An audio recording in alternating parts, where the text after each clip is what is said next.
I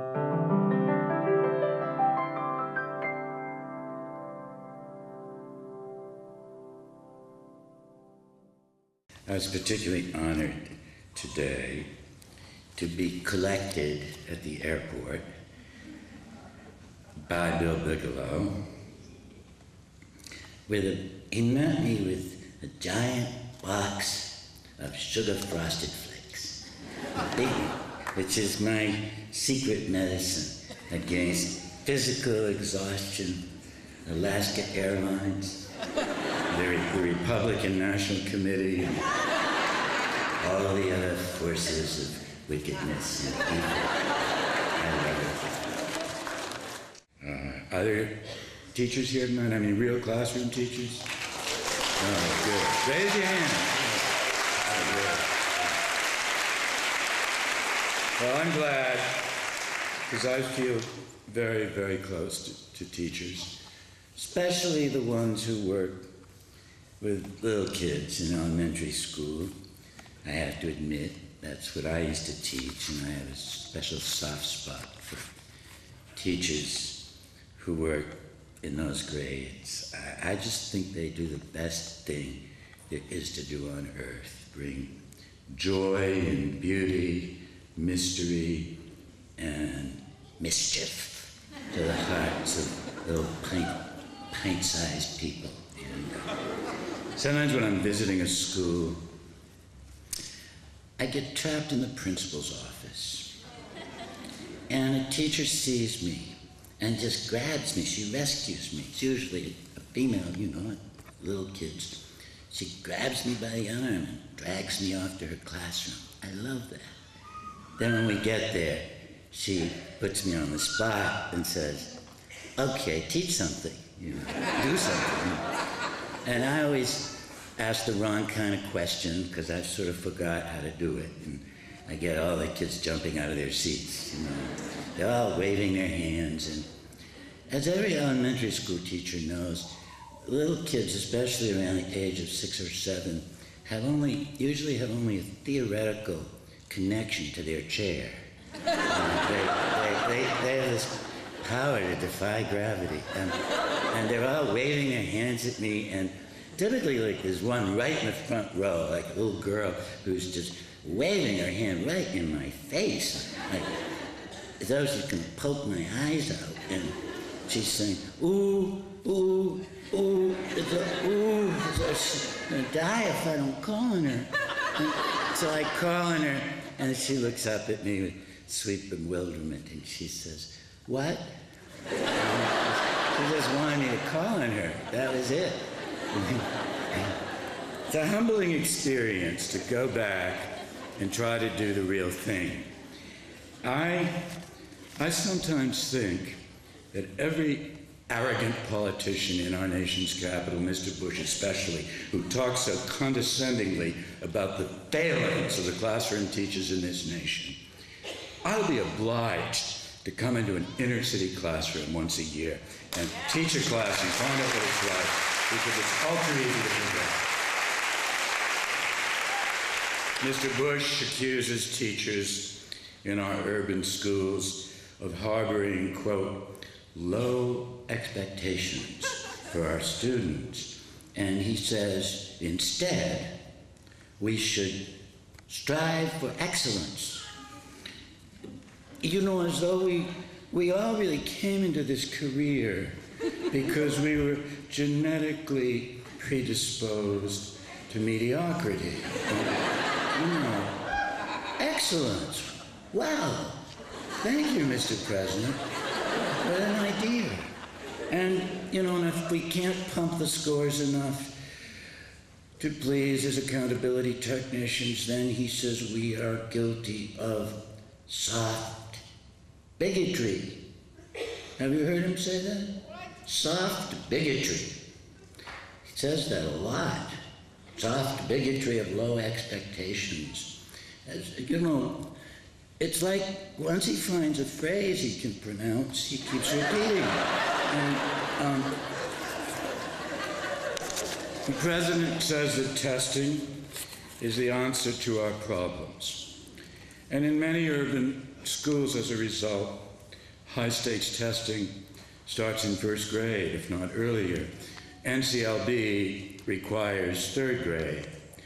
And in New York, for example, New York City third grade is, if you don't pass your high-stakes test, you can't be promoted.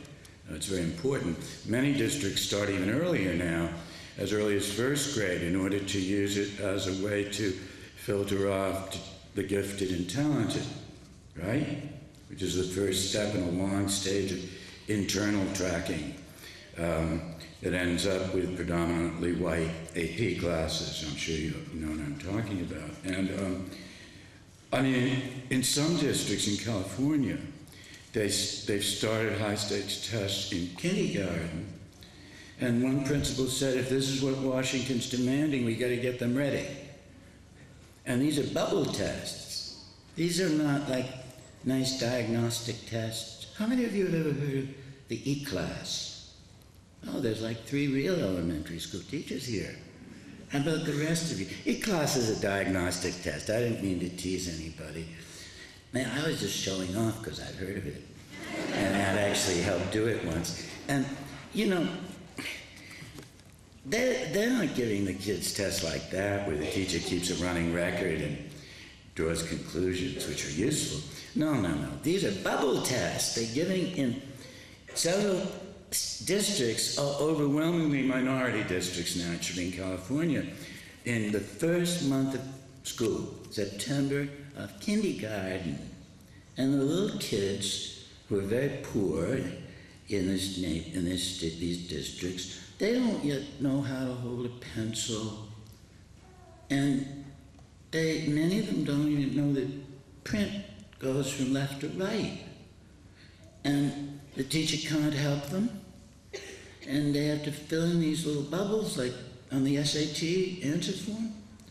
Isn't that amazing? And the little children pee in their pants. And the principal of one of these schools is so anxious that his scores won't look good. Kindergarten. He's so worried that the kindergarten scores won't look good that he's like canceled recess and nap time to have extra 20 minutes to drill these kids for their tests. Who's thinking up things like this? I sometimes think there's like a little room in Washington, maybe like in the basement of the Heritage Foundation, where basically miserable people, sociopaths, spend their days, devising ways to make life miserable for little children. If at least you gave these little kids terrific pre-K education, they'd have some chance of surviving these exams. But this is not the case in most of the United States. I started this book tour 2 weeks ago in Washington. We launched the book, The Children's Defense Fund. My beloved friend Marian Wright Edelman introduced the book to the public. And Marian told me that the percentage of poor children in America who get Head Start now is at its lowest level in many, many years. Since during the Bush administration, the percentage of eligible children has dropped below 50%. But that's not the worst of it. In most of the really poor neighborhoods I visit, it's a much lower number. It's a far lower number. And you know how you find out? You don't need to go to some data bank. All you have to do is like go into kindergarten and squeeze yourself into one of those little teeny-weeny chairs and ask the kids, what did you do last year? That's the best way to find out.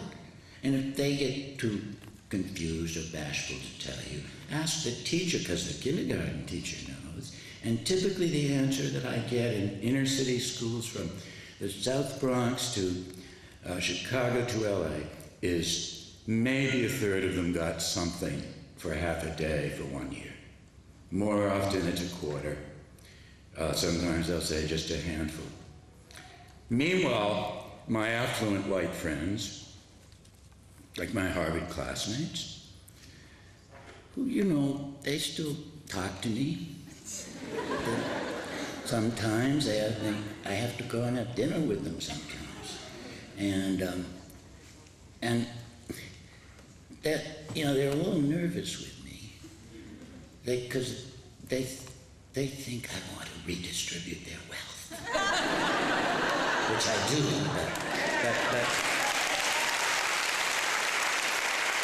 but they tell me that they tell me what they do for their own kids or grandchildren, and I know. You can't fool me because I've seen both sides. You understand? I grew up in privilege, and I spend most of my life, I'm certainly more at home on the other side of the wall, among the little kids that I've been working with all these years in very poor neighborhoods, but I know the other side. And I often feel, do you remember that beautiful song of, was it Judy Collins? I've looked at life from both sides now. Johnny Mitchell wrote it, that's right. I've seen it, you know, I see it from both sides. And you can't fool me about injustice. I'll tell you what the privileged do for their own preschoolers in cities like New York and Los Angeles.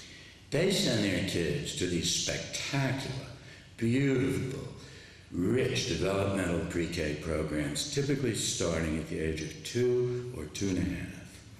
And these are lovely programs. These aren't drill and grill academies like Mr. Bush wants to do to Head Start. These are typically Montessori schools, places like that, gentle, warm, maternal grown-ups. The kids aren't, you know, they don't have the kids at the age of 2.5 chanting vowel sounds and consonant blends, but, you know, they learn a lot of stuff gently, like maybe they have a reading rug. Do you know what a reading rug is?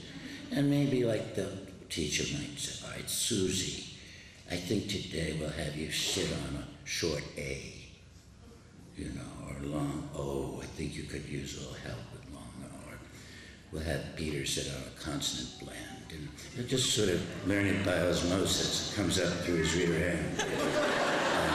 But these are nice places. And the best of these pre-Ks in New York cost $22,000 a year. $22,000. The top ones are called the baby Ivies. Baby Ivies. So there's no pretense of a meritocracy here, right? Rigging the game before it starts. The competition to get into the top pre-Ks in New York, in Manhattan, is so intense that they have interviews. They interview 2-year-olds. Now, what do you ask a 2-year-old? I don't know. To me, they're like gerbils, but these interviews are so important that there's a new profession in New York called pre-K interview coaching. So for like $500 an hour, you can hire someone to coach your 2-year-old on how to really hit that interview. And meanwhile, the little ones I know are typically sitting at home in front of the TV or staring out the window. A couple of years later, they're all in public school, give them high-stakes tests. Who does best on those tests? The ones who have been at home staring out the window or looking at TV, or the ones who have been in these beautiful pre-K programs?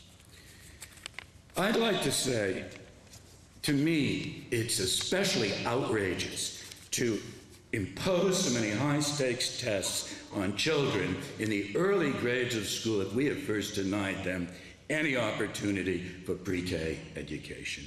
There's something deeply hypocritical. And I wish I'd hear this from more school administrators, you know, they don't talk about this enough. There's something, if I say anything bad about a school administrator, it applies to everyone in the country except Portland, naturally. I want to be invited back, but I don't want to get all my friends in trouble for associating with me, but or maybe I do. We shall see before the evening's out.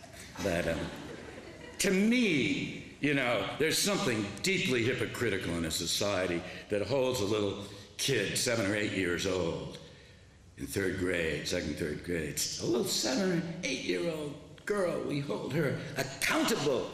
That's the big word now.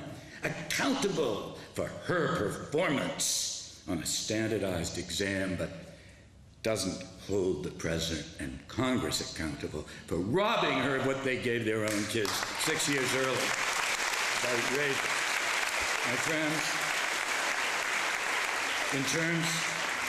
My friends, in terms of elemental racial justice in this country, we stand right now at one of the most dangerous and reactionary moments in our nation's history. Segregation of Black and Latino kids has returned to public education with a vengeance from one coast to the other. I've just spent 5 years visiting 60 public schools, 11 states. If you took a photo of the classes that I'm visiting in the inner city schools, in most, vast majority of the inner city schools I visit, if you took a photo, a color photograph of the classes that I'm visiting, you could not distinguish those photos from pictures in old textbooks of classrooms in Alabama in 1935 or 1940. I simply never see white children.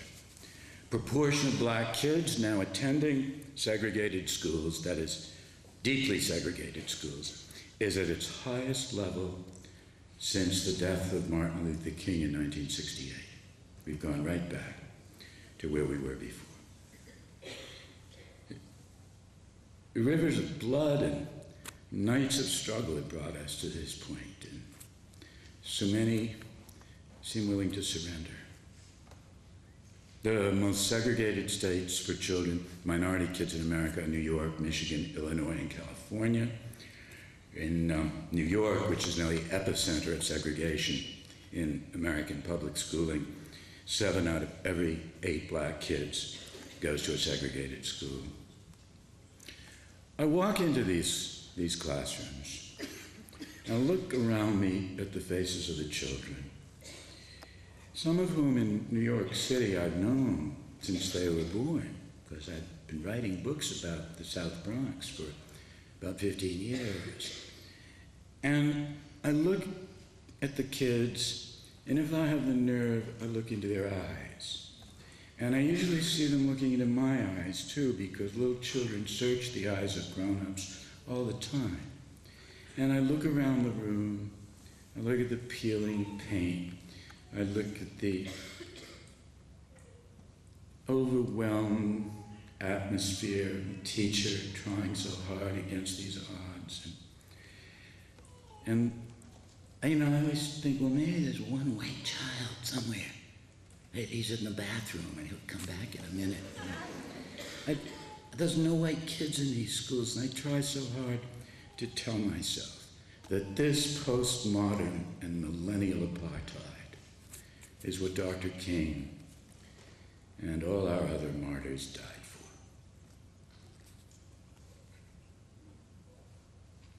Conservatives attack me for saying this.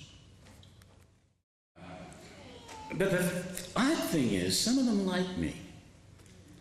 Now, I don't know why, because I don't like them. But I'm always getting stuck in these situations. I have to have dinner with people I don't like, and you get a stomachache, But they try to be kind to me, and they'll say, well, Jonathan means well. They say that sometimes. They say he seems like a nice guy, he likes children, at least he goes into the schools and so forth. But then they always say the trouble with Jonathan's books is that he doesn't give enough statistics. He only writes about the things he knows. So I said, this time, I'm going to get me some statistics. And I did. And I'll tell you what they are. The little neighborhood that I write about in the South Bronx, although about half my book takes place in the Northwest, in Seattle, and in California, and all over the country. But the little neighborhood that I've written about most in the South Bronx about 2 years ago, there were 11,000 children in the elementary schools. 11,000, okay? Of those 11,000, exactly 26 were white.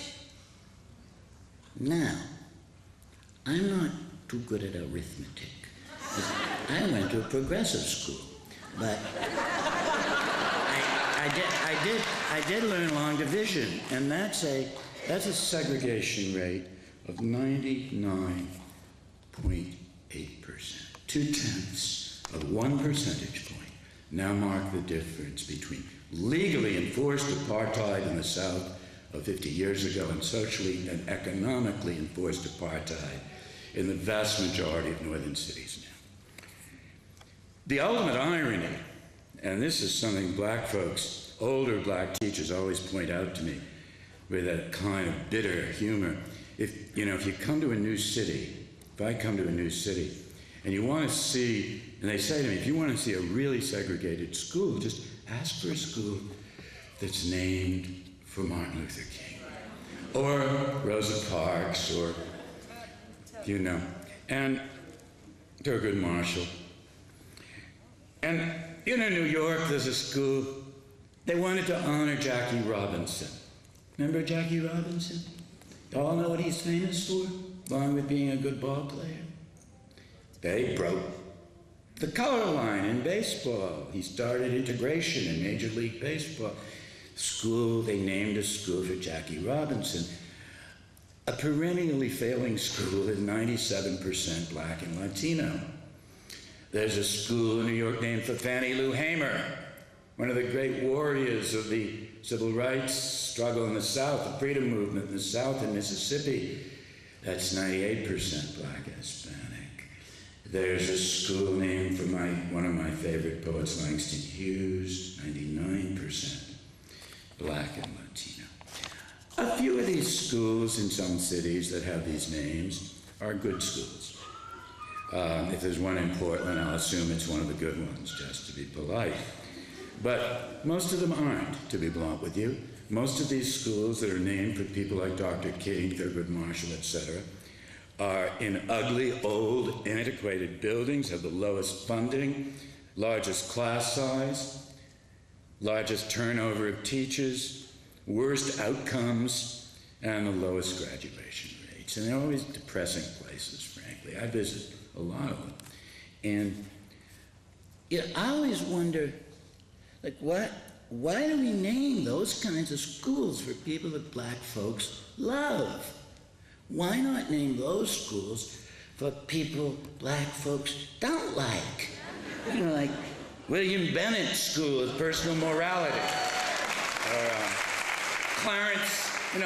Clarence Thomas Academy of Self-Help and Self-Hate. George Bush Academy of Garbled Syntax and Inept Vocabulary. Save the name of Dr. King for a school that lives up to his dream. That's non-belief. I'm going to tell you something. When we launched the book in Washington 12 days ago, I wasn't just with Marion, but I need to go back in order to feel the courage to write this kind of book. I needed to go back to the wisest older black scholars in the country. And I spent a lot of time sitting at their feet, basically listening to them. And wonderful John Lewis, who's an important figure in the book, as you'll see. Great Roger Wilkins, remember Roger? Ted Shore, NAACP Legal Defense Fund, all speak in this book. And Roger Wilkins, who's just a monumental figure for anyone who was in the civil rights struggle, joined me at the press conference to reinforce what I was saying. And he stood up at the end after I spoke in order to address the press, and he started out saying that he'd begun a segregated school in Harlem, in New York, until about 4th or 5th grade. And then he ended up later at integrated schools in Michigan, and ultimately, as most of you know, became an Assistant Attorney General of the United States under Lyndon Johnson, working for Bobby Kennedy, and became one of the most distinguished figures in the black community. And he said he couldn't have done that if it hadn't been for the extraordinary education he got outside the ghetto. But then he stopped and he said, you know, I still think back the way I felt when I was in Harlem in the 4th grade, and I remembered that I wondered at that age where all the white people were, and I knew why they weren't there. And then he lost control of himself in front of me and Marion and everyone. And he said, I'm 73 years old today. And he touched his heart and he said, and the stain is still there. That's something. Virtually all these schools that I describe are shamefully unequal to the schools that serve the mainstream in America. I'm not going to rehash documentation I've given in other books, but I'll just give you an update. The little ones I write about in the South Bronx, they get about $11,000 a year put into their public education. That may sound high to you, but $11,000 in New York, because of the extraordinary cost of living, is like about $7,000 anywhere else in America. About $11,000 per pupil. Now, some of you have read about the little kids I've described. I think, have any of you read Amazing Grace or Ordinary Resurrections? On the cover of Ordinary Resurrections, you'll see a picture of one of my favorite kids, Pineapple. Pineapple is this adorable, plump little girl who, I met her in kindergarten, and right from kindergarten, she had this ability to boss me and to make me obey her. And, you know, there's certain little kids who are like that, who are so just so brilliantly manipulative that instead of getting mad, you sort of become fascinated trying to figure out how they make you do whatever they want and why you obey them. And she's very good at that. She's like just plump and bossy, she's like little Oprah Winfrey kind of, and she's smart too. And you know, everyone obeys her. Hillary Clinton came up there once to visit with me, and when Hillary goes anywhere, you know, she's followed by reporters, and it happens that the same reporter I mentioned before, that mean guy, Robert Novak, was like right next to her when they were doing a photo, you know, because they take pictures of her everywhere. And he was right there, and he always gives me bad dreams. I don't know why, he just looks like some mean person, and like it would be a nightmare to have him as your teacher. Oh my God. And he's right next to her, and Pineapple, actually, a little bossy girl says, you, get out of the picture. You're spoiling the picture. That's funny. So anyway, there's little Pineapple in all her glory. And she's worth $11,000 to America. That's what we spend on her. You lift her up in your good and kind and grown-up arms, and you plunk Pineapple down just 15 minutes away in the first suburb north of the Bronx, which is called Bronxville. Bronxville, some of you might know, is the site of a famous college. It's a college called Sarah Lawrence. Have you heard of that? Which, you know, was once quite a distinguished college when it was all women. It's gone downhill since, but as they let in men. But you know, you lift up Pineapple from her $11,000 school in the South Bronx. You plunk her down 15 minutes away in Bronxville, overwhelmingly white. She'd be getting $19,000 put into her public education every year. Lift her up again and plunk her down in a super rich white suburb on Long Island of New York, like Manhasset, which, if you don't know that part of the country, is comparable to Mercer Island near Seattle or Beverly Hills. And she'd be getting $22,000 a year put into her public education. These aren't private schools, this is public education. We say in church or synagogue, I happen to be Jewish, that all our children are of equal value in the eyes of God. And in the eyes of God, my friends, I'm sure they are. But not in the eyes of America. In the eyes of America, because the unjust, undemocratic, and archaic way we finance public education, these little kids I know come into the classroom with a price tag printed on their forehead. They are cheap children. It seems awful to say it because I love them. But these are Kmart babies. You want to see a Lord and Taylor baby? A Neiman Marcus baby? You gotta go out to the white suburbs. Now, I have rich friends who live in the $22,000 suburbs, and they always ask me, and these are the same people who make me come for dinner, you know. I always get trapped in those situations. I've always had this bad luck of having people I don't really like me. And so I'm there at dinner, and they'll say to me, and typically the man will say this to me, he'll say, Jonathan, actually, now I don't want to misquote something. Actually, a Republican member of the Senate once said this to me after a hearing, but I've heard the same thing from a lot of my Harvard classmates who are about the same age. This was, because I know some Republicans, you know, and like some. Well, a few, you know. And this was a seemingly compassionate Republican member of the Senate. After I testified once, he said, you know, your books make me cry. I was really moved because you know, to make a Republican cry. And then he corrected himself. He said, well, actually, they make my wife cry. But he said, just tell me one thing, Jonathan. And they always call me Jonathan, you know. He grabs me by the elbow. And he holds my elbow. Like we were old friends, kind of. And maybe he feels that way because I look like the same social class. Do you understand? About our neckties at the same place or something. And he says, you know, he's squeezing my elbow and he says, just tell me one thing, like man to man now. Can you really solve this kind of problem by throwing money at it?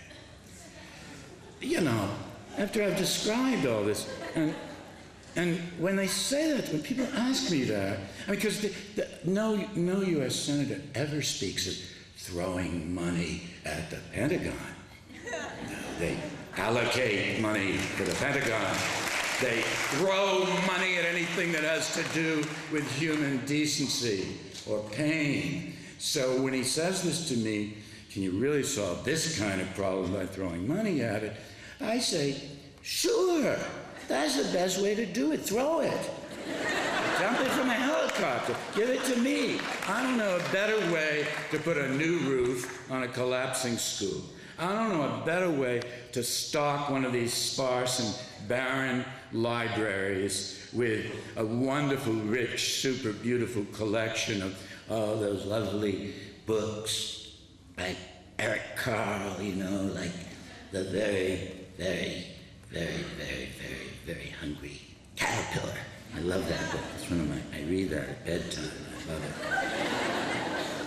it. And I don't know a better way than money to stock a inner city classroom with good computers and software. You know, strange as it seems, they actually make you pay money for those things. And I don't know a better way than money to take one of these wonderful, these beautiful young idealistic teachers whom I recruit everywhere I can, everywhere I go, to the best universities. You know, I sometimes feel that's my role in life is to take people who are planning to go to business school and, you know, and ruin their lives by convincing them to become third-grade teachers. And you know, I don't know a better way than money to take these wonderful young idealists bursting with the longing to do good and to serve the children of the poor. I don't know a better way than money to take them and pay them enough so they won't just stay there for 2 years while they're still high on one of my books, but will stay there for a lifetime, because that's what we need to do with young idealists. But still, my friends, all these wealthy friends of mine, and I'm talking not about, you know, Neolithic right-wing nuts. I'm talking about people who think they're liberals, my Harvard classmates typically. And they'll say to me over dinner, or like over dessert typically, they'll save this for the end of the evening, you know, they'll say, well, Jonathan, still, you know, admittedly it's unfair. I have a lot of them say, well, life just isn't fair, is it, Jonathan? And I say, well, that's true, but, you know, don't compound the unfairness so arduously, you know. And, but you know, the typical final question is, can you really buy your way to better education for poor children? And now, these are the people whose kids go to the $22,000 public schools. A lot of them don't even send their kids to those terrific high schools. They send them to beautiful, very more expensive private schools, like the Bush School in Seattle. Have you ever heard of that? Oh, I met some very classy people from that school while I was just, you know, 2 nights ago in Seattle. And they said they were very moved by my speech. But, I don't know, they didn't buy any books. Or typically they send their teenagers away to boarding school. That's when they really pour on the money, these wealthy people. Friends of mine, starting in secondary school, will send their kids to top New England prep schools if they can get them in. Like Andover, have you ever heard of that? Exeter, Groton, these are top schools. I know them very well. As I said, you can't fool me. I grew up in privilege. I lived 10 minutes from Andover.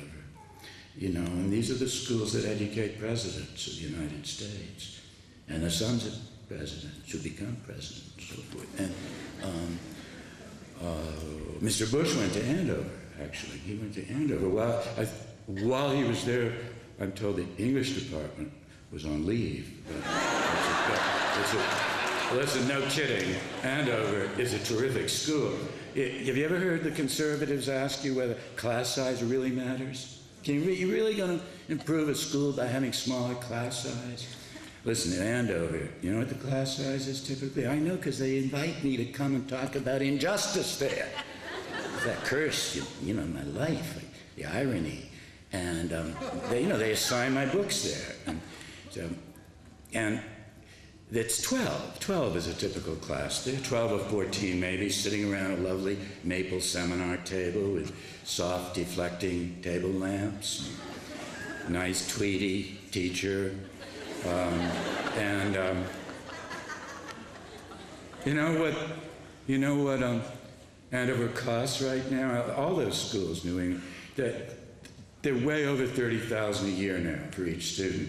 With all the extras, they're like $40,000 a year. So here's my friend there, you know, sitting with me at dinner, and he has 2 kids, typically 2 kids at boarding school at once, spending like $80,000 a year to guarantee their children the royal road to Harvard, Yale, or Princeton, you know, and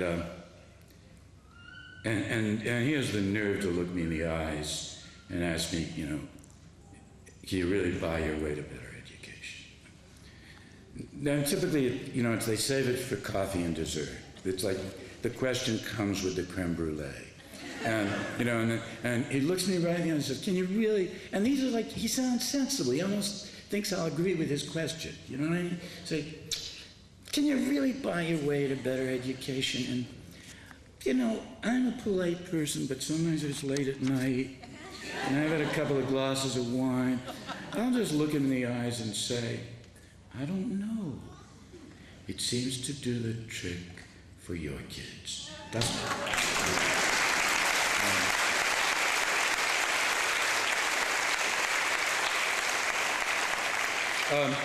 The results are seen in chaotic and squalid buildings. To me, that's very important. I think aesthetics counts a lot in education.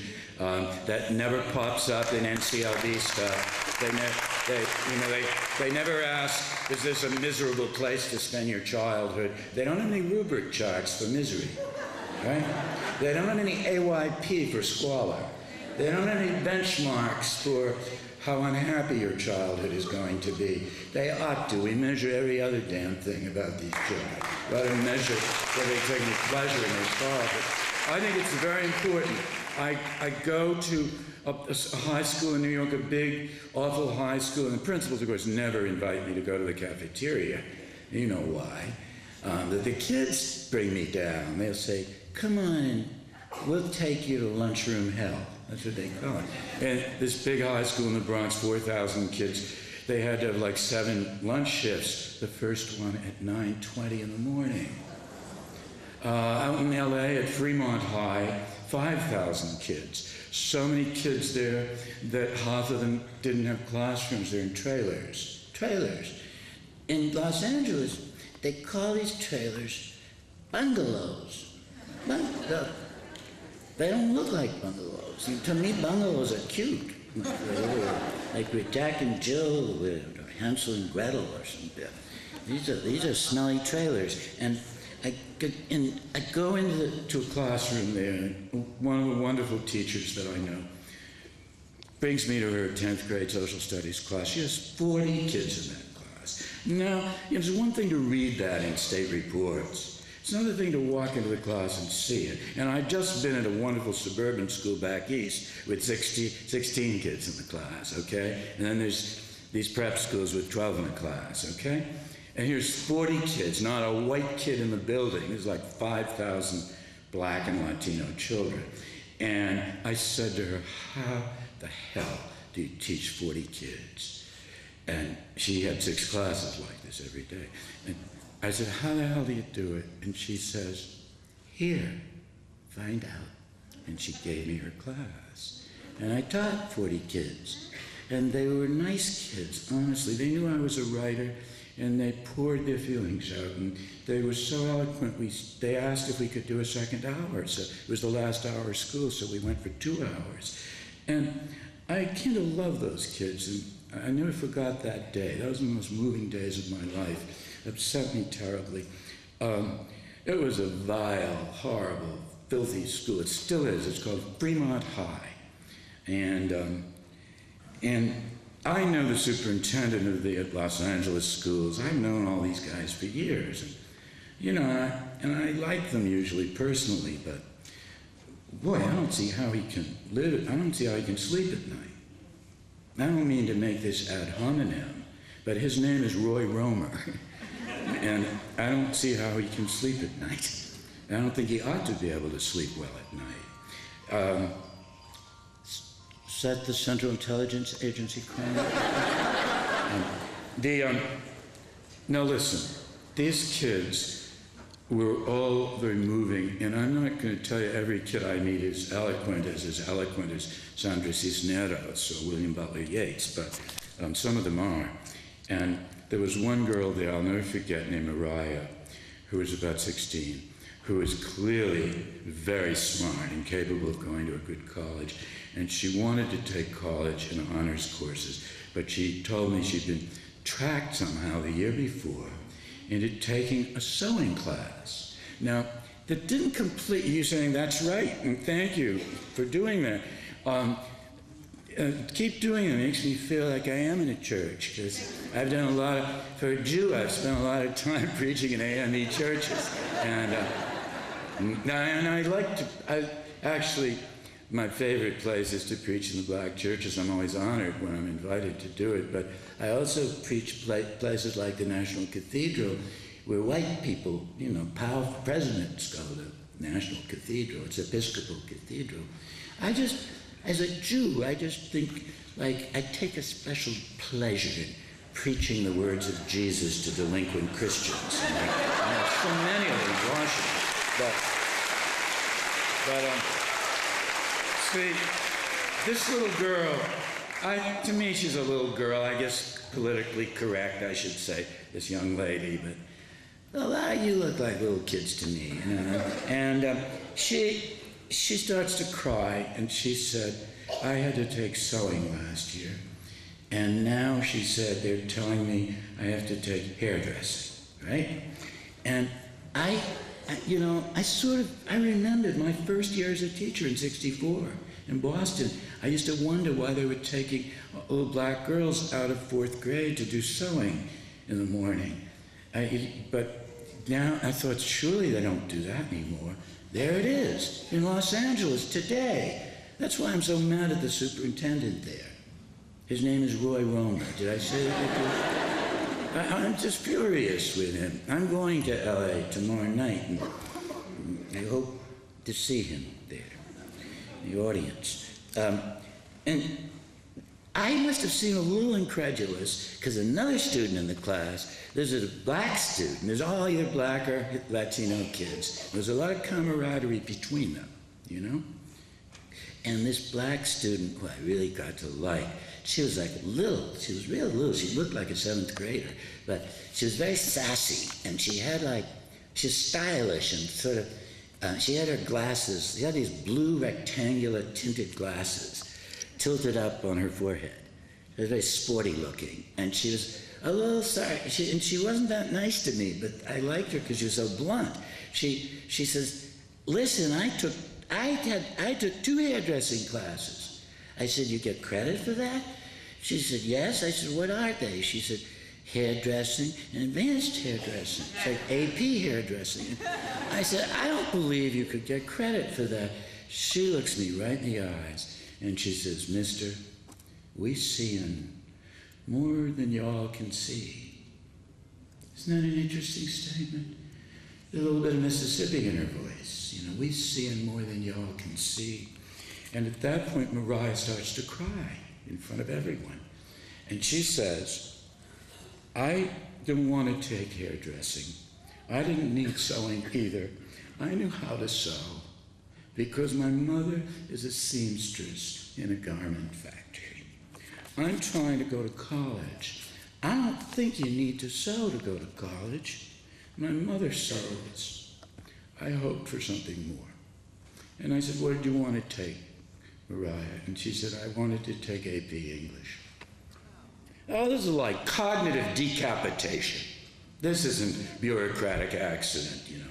This is enacted racism. At that point, but I don't say this in the book, I don't need to because the kids are so eloquent. A boy in the class named Portino, a Latino guy who sort of looked like a Latino Malcolm X because he was angry looking, but he had this kind of long hair and looked a little like Che Guevara in a way. I mean, he had long stringy hair and this look of cynical intelligence just loaded into his eyes, these dark eyes. He looks right at her and he says, listen to me, Mariah, the owners of the sewing factories need laborers, don't they? And she says, sort of shyly, I guess they do. And he says, they're not going to hire their own kids for those jobs, are they? And another student says, why not? And Mariah says, so they can grow beyond themselves in life, but we remain the same. I'm going to just make a final comment about testing. The worst to me is the distortion of curriculum that's resulting from high-stakes testing. And see, about a quarter of my book is devoted to this subject. I go into great detail because I've listened to teachers everywhere telling me, and I've participated in these classes, and it's not hurting the suburban schools as much. No one likes it. No one likes it. But at the richest suburban schools I visit, the principals tend to say to their teachers, look, our kids are going to go to good colleges anyway. Take it easy, okay? You can still be normal. You can still have a personality in school. It's in these test-driven, low-performing schools that are under state watch. And every city, every state has a different name for this. In New York, they humiliate the principals of these schools because they name the worst schools in the tabloid newspapers. In my book, I quote that wonderful Nazi paper, the New York Post, that says, they don't just name the lowest performing schools, they say the dirty dozen, the worst 12 schools in our city. I know the principal of one of those schools, and I see her crying, and what's happening in a lot of these schools is teachers are essentially being handed scripts to read. scripted instruction. Maybe not here, but in a lot of places I go. And they're also being told they have to hold timers in their hands, not a little pocket watch like this, a real timer that rings after 2 minutes, because not 1 minute can be wasted on a skill that won't be tested on the exams. They have to write every damn thing they're going to do up on the blackboard or chalkboard or wall somewhere beforehand with a number of the state standard in front of it. Now, I bet they don't do that in this enlightened state, do they? Do they make anyone do that here? No. Well, watch out. And if they try to force this on you, just say no. To quote some famous person, I forget who that was. Just say no, because this is crazy. In almost all the states, this may still be a progressive exception, almost all the states, the teachers have to do this in the underperforming schools. You can't, in other words, you can't just say, or you can't write on the board or tell the principal later, I read an early lyrical poem by W.H. Auden, Robert Frost, or Langston Hughes to my third graders, and they loved it. Now, you can't say that. You have to say, I used, and actually you shouldn't say used, you have to say utilized. I utilized, because these standards people, they want you to use big words. And you can't say copy something, replicate. You can't, just do it. You have to initiate, or implement. I don't know any, if I ask a teacher, what are you doing this morning? She talks in real English. She says, she doesn't say, well, we're implementing Winnie the Pooh or something. God. She starts talking like that. I'm going to switch to a different profession. But these scripted curricula are typically called teacher-proof. What a way to welcome young teachers, right? This is so perfect that even you can't ruin it, basically. But the awful thing is they can't just let children enjoy literature. They've got to manipulate it to be used in some way. I used William Butler Yeats to deliver English language skill 265B, whatever it might be, homonyms or something, And you think, poor William Butler Yeats. Would he have written that poem if he knew that would be done to it someday? And in New York, I walked into one class, believe it or not, it was just a class on writing stories. And on the wall, it says, and this was an intelligent young teacher I knew who ought to have known better, but he was terrified by, and the principal was terrified, so everyone was doing this crazy thing. On the wall, it said, ELA, now that means English Language Arts, number 67B. It's in my book. You can find it there, so it's true. If it's in my book, it must be true. And it says, ELA 67B, children will demonstrate the production of a narrative procedure. Now, I thought, well, I went to a pretty good college. I majored in English. I don't know what the hell that means. But what is the production of a narrative procedure? So I asked him. He says, it just means write a story. I said, why can't you say that? He says, no, they want the standards written on the board the way they wrote it. And so that doesn't teach children anything. It just teaches them pretentiousness. And pity the poor child who goes out in the street and repeats that. Says, what did you do in school today? Oh, I was producing a narrative procedure. And even the sweetest things have to be used in these ways. Even the soft perplexities of Pooh, or the sorrowful pronouncements of Eeyore. I love Eeyore. I think he's one of the great tragic figures of Western literature. There every year. You have to you can't just enjoy them. They have to be treated as a kind of quarry from which state proficiencies can be hacked out and excavated and numbered and held up to the bright light of curricular illumination. You should just refuse to let anyone do that to you in the classroom. Just don't do it. I'm going to say two final things. The good teachers that I know everywhere in the country deeply dislike this this anti-intellectual, proto-military, robotic tendency in schools that serve the poor. No well-educated teacher that I know comes into an urban school out of a secret wish to turn Black and Latino babies into examination soldiers. They want to give these kids the same rich, disciplined, sequential, substantial, but also joyful education they receive in the good schools they attend. And,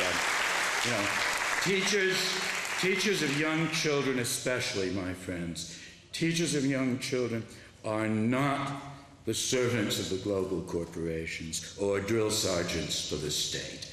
They have a higher destiny than that. They are ministers of innocence. They are practitioners of tender expectations. I think our teachers are going to have to learn to fight more vocally and more politically in order to defend this beautiful profession that we've chosen. And, I know a lot of wonderful teachers. I know a lot of wonderful teachers of all ages who I know who tell me they agree with me on everything I've said tonight, and they still say they're afraid to speak out politically because they're afraid of losing their jobs. And especially the young ones, their parents scare them. Their parents say, be careful, you might get fired if you resist this sociopathic stuff that's coming from the White House.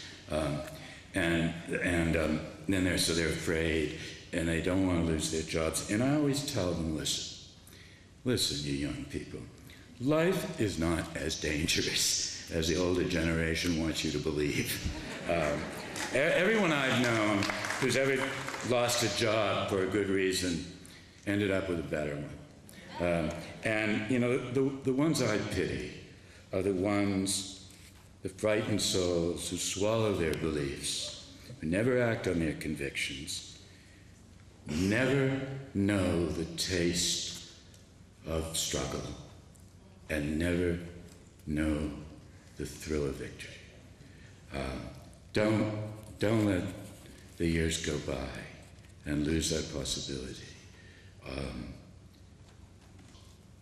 My friends, life goes so fast. Use it well.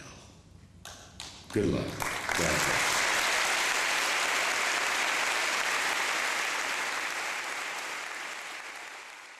You've been watching a lecture by Jonathan Kozol.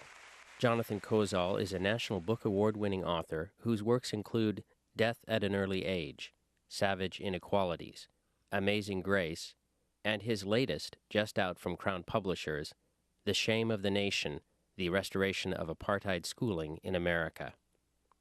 The lecture was co-sponsored by Powell City of Books of Portland, Oregon, and by Rethinking Schools. This program was produced by pdxjustice Media Productions.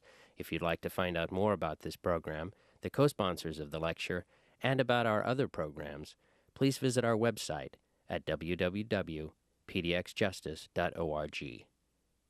Thank you for tuning in, and thank you for supporting public access cable television.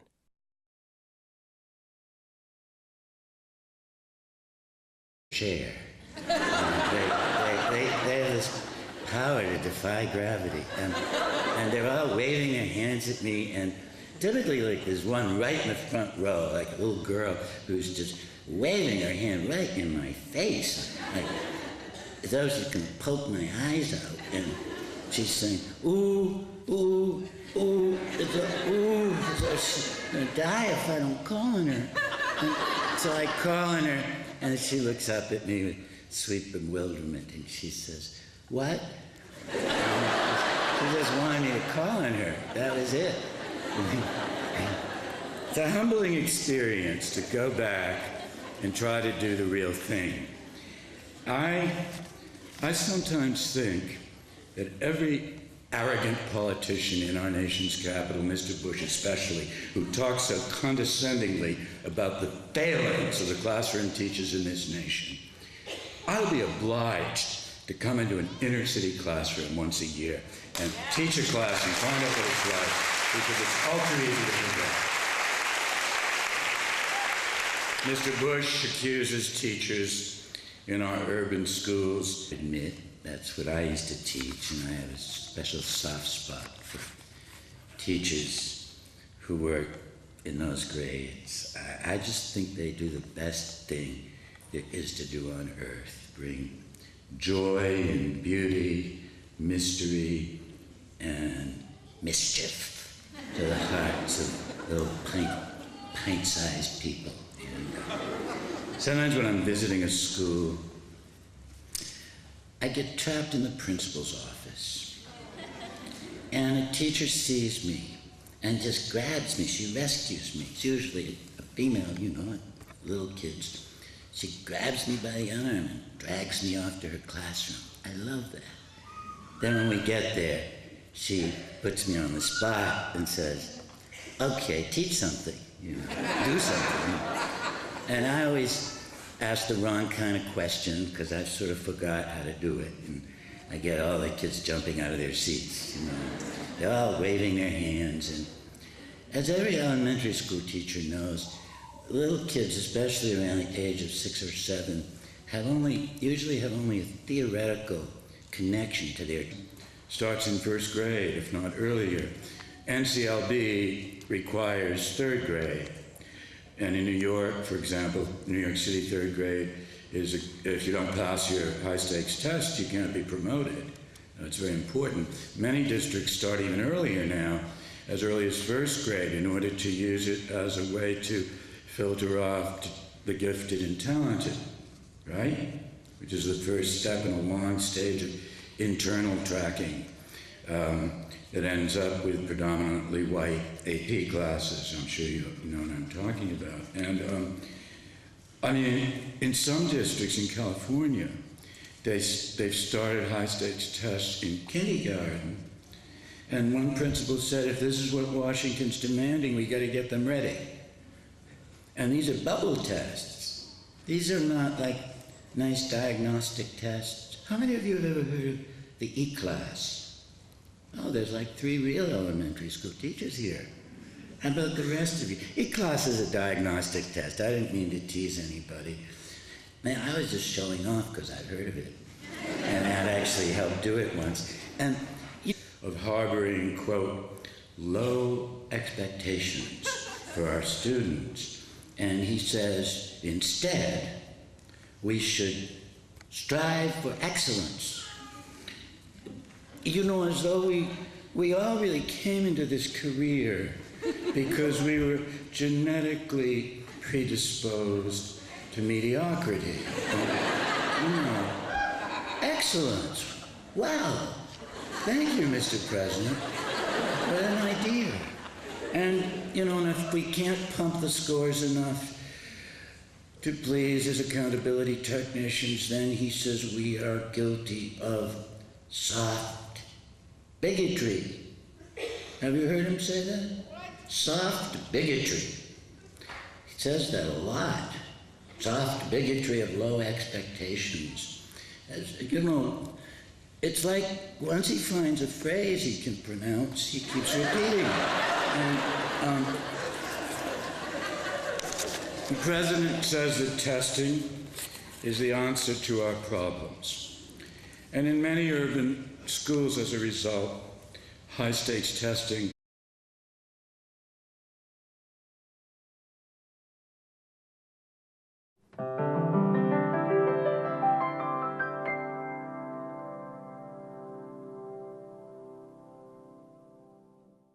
I was particularly honored today to be collected at the airport